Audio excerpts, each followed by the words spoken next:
Last episode के अंदर मैं देखा था कि जो वो होता है हमारा किंग शान, वो कहता है कि बुरी किस्मत जिसको मुझे यहाँ पे एक्सेप्ट करना होगा। लास्ट सीन पास्ट में मैंने लिन हाई और साथ ही मेंग ही को नहीं रोक पाया था, और आज मैं फिर से डुआन जिंगी और लिन पेंग को नहीं रोक सकता। साथ ही वो टियान मिंग के ऊपर यहाँ पे हाथ रखते कहते हैं कि तुम उन्हें नहीं रोक सकते तो उन्हें जाने दो। टियान मिंग कहता है क्या जाने दे ग्रैंडफादर, क्या आपको पता भी है लिन पेंग क्या कर रहा है? वो प्रिंसेस को मुझसे छीन के ले जा रहा है, जबकि उनको पता है कि प्रिंसेस की एंगेजमेंट मेरे साथ हुई है। वो फिर कहता है, किंगशन कहता है मैजिक स्वॉर्ड, जो ऑरा तुम्हें फील हो रहा है, जो ऑरा लिन पेंग के अंदर से निकल रहा है वो मैजिक स्वॉर्ड का है, जो कि जिजुआन माउंटेन पे थी। और तुम्हें अच्छे से याद होगा कि कुछ टाइम पहले वो 9 स्वॉर्ड्स पीक के ऊपर से एक बहुत तेजी से लाइट निकली थी, जो कि काफी ज्यादा पावरफुल थी। और मैं तुम्हें बताऊं तो लिन पेंग ने असल में उसको ट्रिगर किया था, तभी वहाँ पे इतना बड़ा एक्सप्लोजन हुआ था। लिन पेंग ने वहाँ पे जाके वो सील को ब्रेक कर दिया, और स्वॉर्ड जितनी भी थी वो 9 स्वॉर्ड पीक के ऊपर वो जो सारी 9 स्वॉर्ड थी, और उन सभी को अपनी बॉडी के अंदर इकट्ठा कर लिया। वैसे अगर कोई इंसान ऐसा करे तो उसकी बॉडी पूरी तरह से एक्सप्लोड हो जाती है उसी वक्त उसी समय पे।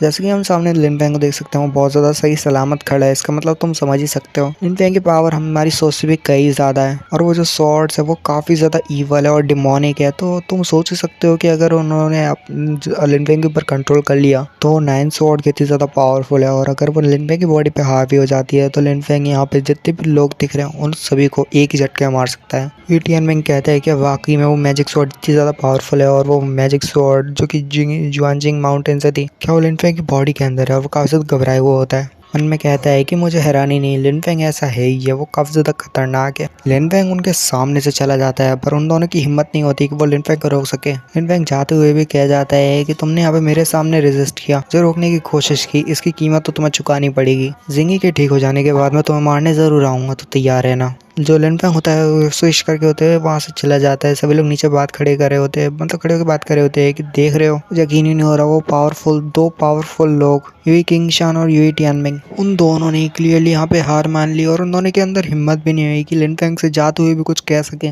लिन पेंग तो वहां से इतनी आराम से निकल गया और वो दोनों ने कुछ भी नहीं कहा। ये बंदा कहता है भाई लिन पेंग क्या है भाई, वो बहुत ज्यादा डरावना है। ये बंदा कहता है कि लिन पेंग तो यहाँ से ऐसे चला गया जैसे बिल्कुल सासू की तरफ बहुत ज्यादा आसानी से चला गया। लिन पेंग को कोई नहीं रोक सकता, अगर वो जाने की कहता है तो मतलब वो जाके ही दिखाता है। ये टियान मिंग को काफी ज्यादा गुस्सा आ रही होती है, और वो मन में कहता है लिन पेंग कमीने और साथियों ने पावर्स को रिलीज करा होता है। सेकंड प्रिंस हंसता है और कहता है लिन पेंग, इसके साथ लिन पेंग दिखाते हैं जो कि काफी ज्यादा तेजी से जा रहा होता है। और ये जिंगी कहती है लिन पेंग कहता है जिंगी तुम ज्यादा भी टेंशन मत लो, हम बहुत जल्दी पहुंचने वाले हैं तुम्हारे घर, तुम्हें थोड़ा सा और ज्यादा वेट करना होगा, फिर हम पहुंच जाएंगे। जिंगी कहती है लिन पेंग। फिर जो लिन पेंग होता है वहीं पे जाके उतरता है, और फिर कहता है, मतलब अचानक से एक लेडी होती है जो कि कहती है प्रिंसेस। साथ ही वो लिन पेंग चलाते हुए कहती है कि ये प्लेस पूरी तरह से सेल है, तुम दोनों को एंट्री नहीं दी जाती यहाँ पे आने की। वो जो लड़की चलाते हुए कहती है कि ये प्रिंसेस की लाइफ से मैटर करती है, रिलेट करती है। लिन पेंग उस लड़की की तरफ देखता है, वो लड़की कहती है तो मिस्टर लिन पेंग थे जो कि काफी ज्यादा पावरफुल थे, और अगर ये अंदर गया है तो उसका मतलब है कि जिंगी काफी ज्यादा मुश्किल में है। साथ ही लिन पेंग अंदर जाता है, दरवाजा बंद हो जाता है, और यहाँ पे लिन पेंग कहता है, जिंगी कहती है लिन पेंग मैं बिल्कुल भी खड़ी नहीं हो पा रही, मेरे अंदर बिल्कुल भी स्टेमिना नहीं है। जिंगी यहाँ पे लिन पेंग से कहती है कि लिन पेंग क्या तुम मुझे चाहते हो। साथ ही वो थोड़े से अपने जो क्लॉथ्स होता है उनको लूज कर देती है जिंगी। लिन पेंग उसको देखता है और कहता है कि ये ब्यूटीफुल प्रिंसेस जो कि एक नोबल है और फेरी भी है, मुझे बोल रही है कि क्या मैं उसे चाहता हूँ। तो समझ नहीं आ रही कि आखिर मैं क्या करूँ, मैं तो यहाँ पे थोड़ा बहुत बीच जैसा बर्ताव कर रहा हूँ। तभी दिखाते जिंगी यहाँ पे लिन पेंग को अपनी तरफ खींच लेती है। फिर सीन कुछ टाइम बाद का होता है। लिन पेंग कहता है कि मैंने ये सब कर दिया और इसकी वजह तुम हो, क्या तुम वाकई में ये सब चाहती थी? जिंगी कहती है लिन पेंग आखिर तुम ये ऐसी चीजें कैसे कह सकते हो, तुम्हें ये सब नहीं कहना चाहिए, काफी ज्यादा एम्बैरसिंग है। लिन पेंग कहता है क्या मैं ऐसे थोड़े मोटे सवाल भी नहीं पूछ सकता, तुम्हारा हस्बैंड होके भी मैं तुमसे सवाल नहीं पूछ सकता, जबकि मेरी इतनी ज्यादा खूबसूरत वाइफ है। तो ये सपना ही लगता है कितनी ज्यादा, तो तुम कितनी ज्यादा क्यूट हो, और मेरी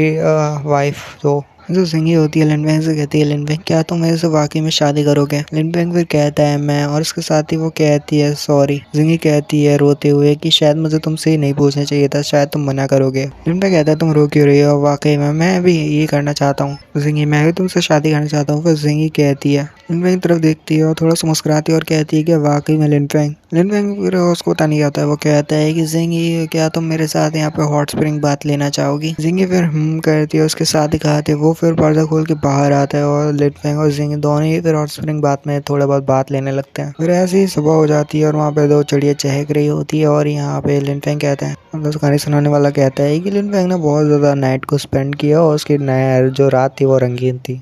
काफी ज्यादा लिन फेंग ने मजे किया। कहानी सुनाने वाला कहता है कि लिन फेंग उसको पता नहीं था कि बाहर चल क्या रहा है, बहुत सारे लोग यहाँ पे लिन फेंग की बातें कर रहे होते हैं कि लिन फेंग ने यहाँ पे प्रिंसेस के सब ये सब किया, जो कि बिल्कुल भी अच्छी बात नहीं है। यहाँ पे बहुत सारे लोग लिन फेंग को कहने लगते हैं कि चलो दफा यहाँ से बाहर निकलो, इस जगह से बाहर आओ लिन फेंग। हमें बहुत सारे लोग खड़े हुए होते हैं और यहाँ पे सेकंड प्रिंस कहता है डुआन भैया कि तुम यहाँ से जाना नहीं चाहते, मैं दोबारा कह रहा हूँ तुम यहाँ से चले जाओ, तुम्हारे लिए अच्छा होगा। और सारे लोग वहाँ से दफा हो जाते हैं और एक बंदा कहता है यहाँ से भाग लो वरना सेकंड प्रिंस हमको नहीं छोड़ेंगे। तो यहाँ पे फिर सेकंड प्रिंस और उसके आदमी होते हैं और साथ ही वही होते हैं टियानमिंग। जो प्रिंसेस और लिन फेंग होते हैं वो बाहर निकलते हैं तो टियानमिंग कहता है कि लिन फेंग आ गया तू कमीना। प्रिंसेस कहती है कि सेकंड प्रिंस भैया।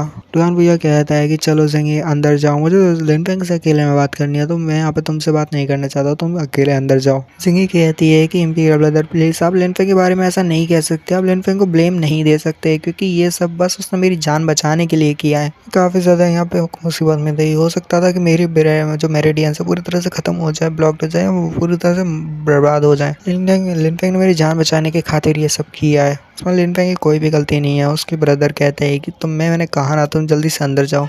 मैं बोलता है ज़ेंगी मैंने कहा तुम अंदर जाओ और ये जो मसला है मुझे खुद ही हल करने दो। तो यहाँ पे ज़ेंगी थोड़ा शर्माती पीछे देखती है और कहती है लिन फेंग ठीक है। अंदर जाने लगती है और कहती है कि ब्रदर हॉन्ग मैं दुआ करूँगी कि तुम यहाँ पे इनको ज़्यादा एम्बेरस नहीं करोगे, मतलब लिन फेंग को एम्बेरस नहीं करोगे।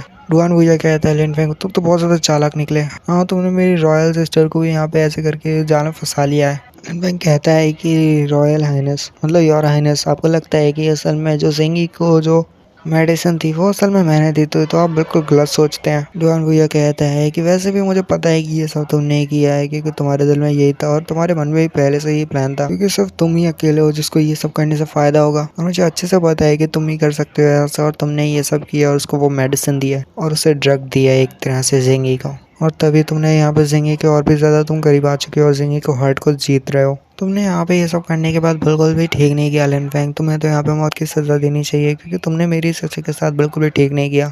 लिन फेंग बोलता है कि मैं लिन फेंग यहाँ पे आस करता हूँ, सेकंड प्रिंस से पूछना चाहता हूँ कि आप उस वक्त क्या करते अगर मैं ज़ेंगी को ना बचा पाता, उसे अगर उस रात नहीं बचाया होता तो। सेकंड प्रिंस बोलते हैं अगर कोई और ज़ेंगी को रेस्क्यू करने गया होता, ज़ेंगी की जान बचाने गया होता तो वो भी शायद ऐसे ही करता, और उसको करने के बाद ऐसा सब कुछ करने के बाद उसको रॉयल फैमिली की तरफ से सज़ा मिलती है, उसका खेल वहीं पे ख़त्म होता।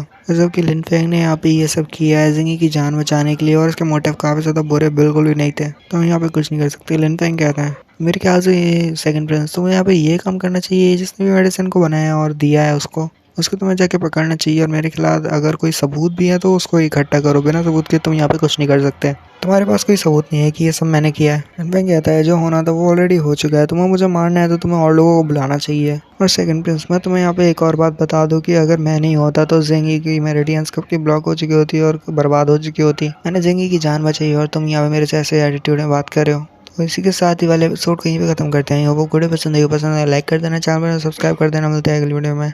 साना पीस गुड बाय कमेंट कर देना मोटिवेशन के लिए। मिलता है अगली वीडियो में। साना पीस गुड बाय बाय।